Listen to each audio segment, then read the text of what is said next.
I grew up all my life being stopped and frisked. I grew up all my life being stopped and frisked. To a point where it became a normal thing to me. To a point where it became a normal thing to me. When police got out their cars to stop me. When police got out their cars to stop me. I already had my hands up and against the wall. Stop and frisk has got to go. We say no to the vision of no. Stop and frisk has got to go. A movement is building. Is building. It's building all over the state. It's building all over the state. It's building all over the country. NYPD. How many kids did you stop and frisk? New York City's Stop, Question, Frisk policy gives police officers the right to stop and search anyone based on reasonable suspicion. In the last decade, the number of New Yorkers stopped by the NYPD has increased by 600%.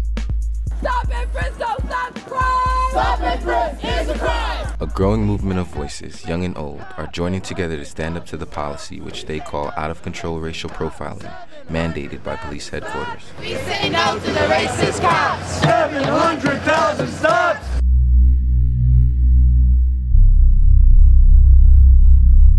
We say no to the racist cops!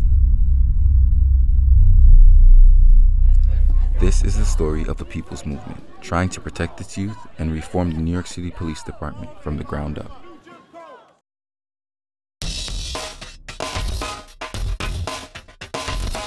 42-year-old Jose LaSalle manages nighttime cleanup at city parks. He faces stop and frisk on a regular basis.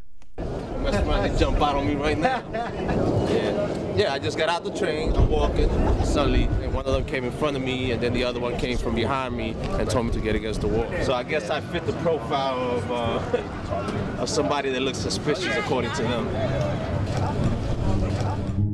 Jose joined the movement to end stop and frisk in October, after his 15-year-old stepson recorded an abusive police encounter on his iPod. When I heard the audio and heard the way the police officer talked to him, I mean, I was infuriated. I was so pissed off because he wanted to be a cop. So imagine now he doesn't trust them and he don't believe in what they're doing.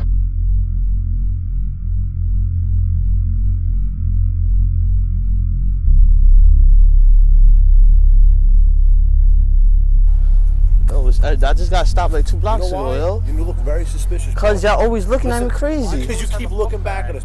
But y'all always looking crazy, yo. Coming up the block, always. That's our job, my man. To stare at me, yo? Listen to me. Listen to me.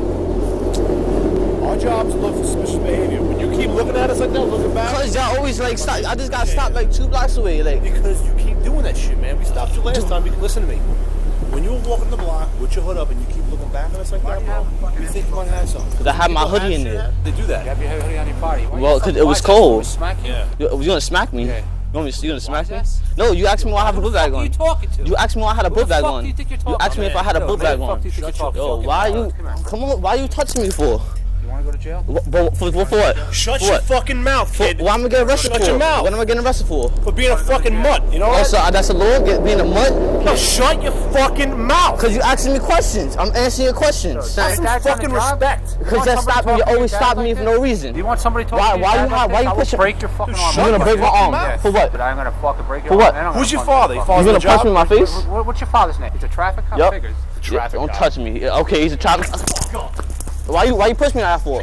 Why you push me like that for? I swear to God. Why you push me like fucking that? walk. Why you Take a touching me? fucking walk. Why you fucking hear me? You fucking with the shit. Take a fucking walk. Yo, why you touching me like that?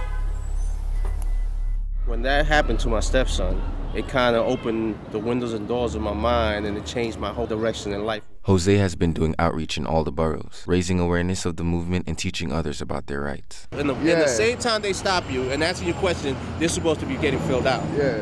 And they're not doing that. I feel like he knows a little more than he's supposed to. Y'all definitely are the number one on the list, man. It's sad, but you know, we got to put a stop to this. Do you have a button? A stop and frisk button like this? People are so used to just turning the other cheek. They see something happening and they actually turn their face and say, this ain't got nothing to do with me, I'm gonna mind my business. No, it has a lot to do with you. Because before you know it, somebody in your family is gonna be the one being harassed by the NYPD. We are the new freedom fighters, and we're gonna stop and frisk. Over half of all New Yorkers stopped by the NYPD are youth between the ages of 14 and 24. You can try to shelter your children from other bad children, but you can't shelter them from the police. 90% of all documented stops don't result in any charges. This has citizens and civil rights organizations citywide outraged. We're not distinguishing between those who are criminal and those who are not, and that is responsible for the hue and cry that we're now hearing over stop and frisk. Activists from Occupy Wall Street, Stop Mass Incarceration Network, and other organizations marched together to the Brownsville, Brooklyn police precinct. Last year, Brownsville had the second highest number of stop and frisk, with about 70 people stopped there every day.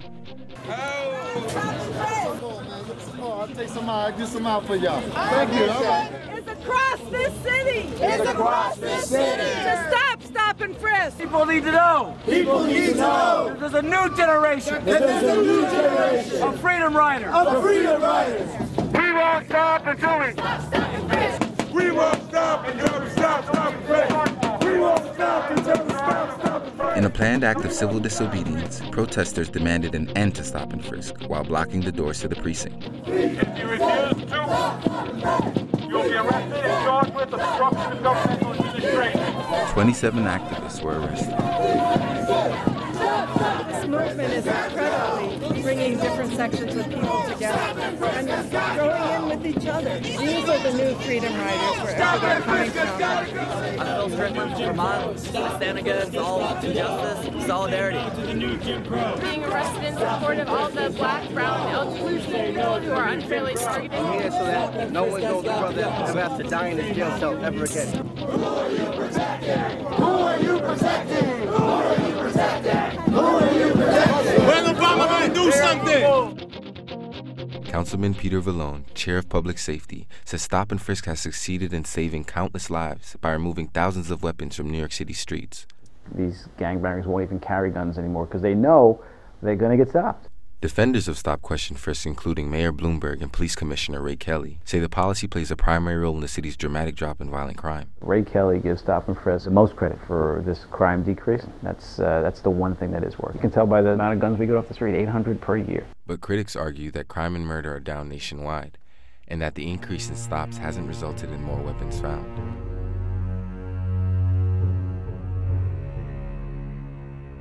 If we look at the stats for stop and frisk, we're doing a horrible job of catching the criminals. Because where are they? Why aren't they showing up in those stats? But in New York's high crime neighborhoods, many residents support aggressive policing. I think they're doing a damn good job, if you really want to hear me say that. In my neighborhood, yes, crime has gone down. And why? Because there's more police on the street. If you're in the black neighborhood, of course you're going to stop minorities. Who else are you stopping? When they find a gun on one of these little hoodlums, you know, we happy that they did, because who knows what they're going to do with that gun. In spite of some successes, critics say part of the problem with stop and frisk is that police are mandated to make a certain number of stops monthly, and this de facto quota system forces police to violate civil rights and abuse minority communities. The push for stop, question, and frisk is in fact creating an integrity problem for the department. Cops feel like they're caught between a rock and a hard place. They're asked to deliver unreasonable and unrealistic numbers.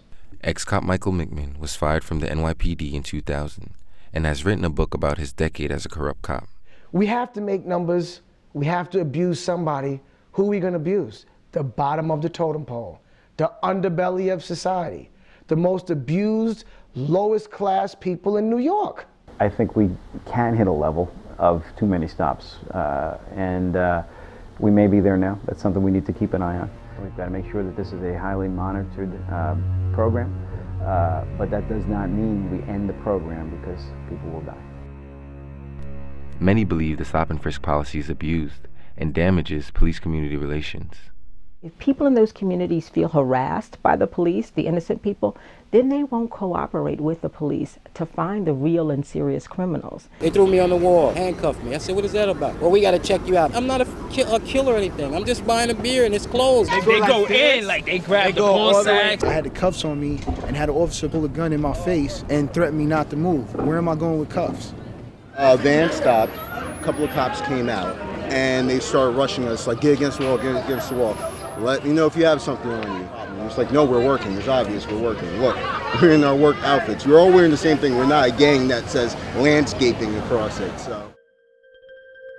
70-year-old activist Joseph Jazz Hayden sees Stop and Frisk as a direct pipeline to racial disparities in the prison system. Every court that you go to in New York City, all you see is black, brown, and beige. You think you was in a third world country.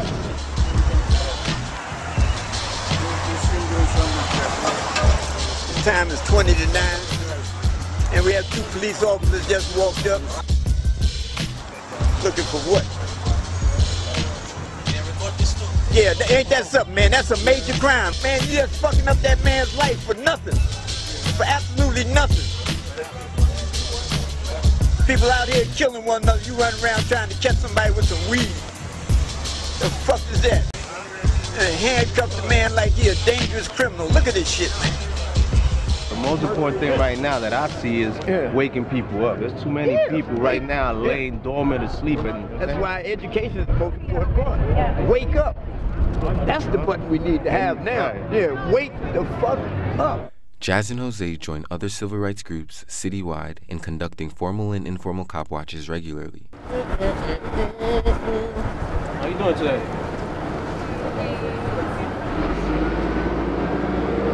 The weapon that we have, the guns that we have, right, is these cameras. This is our gun, and we need to pull them out and start shooting back.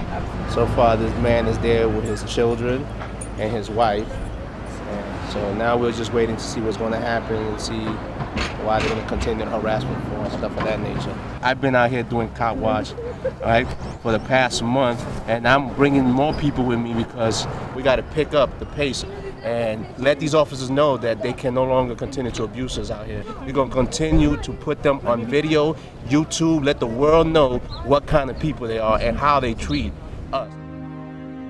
As awareness grows, a diverse coalition of New Yorkers are pushing for change. The Police Reform Organizing Project, or PROP, is hoping to pressure politicians by amassing 25,000 signatures against stop and frisk, quotas, and police harassment of minorities.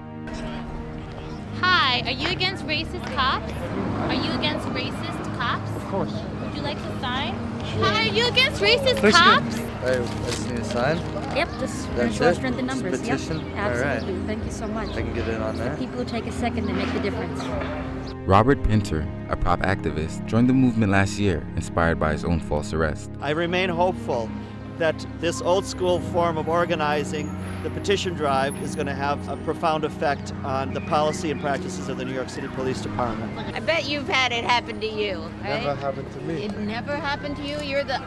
I can tell you, since I've been standing here for 2 hours, you're the first person of color male who said to me that it hasn't That's happened because I to just me. got into the city yesterday. Ah! Wait till the end of the day. And this is just one clipboard. We have about 7 of them today. The residents of New York are very, very, very, very engaged with this issue. The fact that the stop and frisk policy, they stop nearly 2,000 people a day, mostly African American and Latino men, a day in New York City. This affects thousands and thousands and thousands of people. Emboldened by the rising movement, council members demanded answers from Police Commissioner Ray Kelly during a contentious city council meeting held in March. Stop and frisk actually went up. Shootings also went up. So there's no correlation between the thing that you're doing that we're saying is having a very bad effect and demoralizing not only the community, but the police officers who don't want to be doing it. How do you look at the numbers that I just told you that are your own numbers and say that Stop, Question, and Frisk is a successful program? Well, I think the question is what would happen if it was a go. No. Well, you said it was to get guns. Wait, no, because this is to You get... asked me to answer the question, Right. I'm answering the Okay. question. I also said in my remarks that last year was the first year in Brooklyn that we had under 200 murders in 50 years. I think that's significant. Can you explain the discrepancies between the stop and frisk that you're doing in these districts and the gun violence not going down? Well, I think overall violence is going down when you look at the big picture. This is an issue people feel, my community feels under siege. And I understand what you're saying about the intent. What I'm saying is that these figures should be of concern. We always have an issue with... I haven't heard any public acknowledgement that there's recognition of that. Always an issue of tension because of what we do. Yes, the police arrest people. We use force. We're the bearers of bad news. We do stop and question people. Yes, at the very least, take their time. But what I haven't heard is any solution to the violence problem in these communities. People are upset about being stopped. Yet, what is the answer? What have you said about how do we stop this violence? What have leaders of the communities of color said? What is their tactic and strategy to get guns off the street? Don't tell me a gun buyback program. You know, that's a big one. I agree. A lot of politicians. No, it's not. You know, people say you have to have a gun There buyback needs to be program. prevention and deeper community-based tactics and strategies. I would agree with you there. Yeah. But I think there has to be an that? acknowledgement What that is these that? things.